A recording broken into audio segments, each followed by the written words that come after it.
Reformation in Tudor England. Abuses and criticism of the Church. Criticising the Church dates back to even before Tudor times, as shown in Geoffrey Chaucer's Canterbury Tales, published in 1387. This book was very critical of the Church, as shown in The Pardoner's Tale, where a trickster makes money by selling relics. Examples of abuses in the Church are simony, the selling of official positions. The Pope sold 24 offices in 1 year, and this occurred when priests enjoyed the income of a rich parish.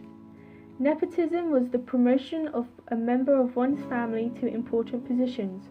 For example, Cardinal Wolsey promoted his son to Provost of Beverley Minster and the Dean of Wells. Absenteeism was not being in your diocese.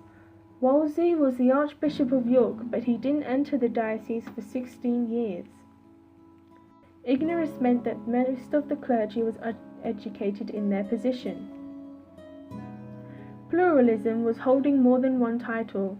Again, Wolsey is guilty of this.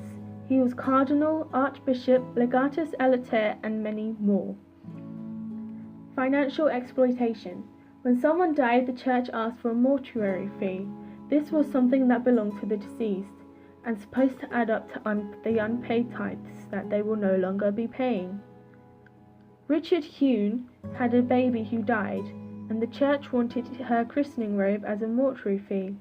Hune refused, saying that a baby cannot own anything. He was arrested and murdered in his cell, but the church tried to pass it off as suicide.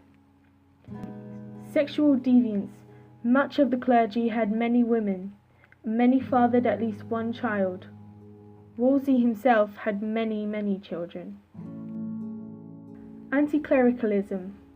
Literate merchants started acquiring religious books that were critical and brought new ideas. This meant more people in England were starting to think critically about the church.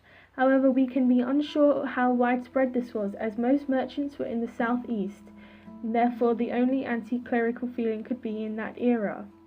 Despite the fact that many started to lose faith in the church, most people were illiterate and couldn't read these new books if the merchants sold on. Benefit of the clergy. This meant that the clergy would be tried in a church court instead of the king's court, and they would gain access through reciting Latin verses.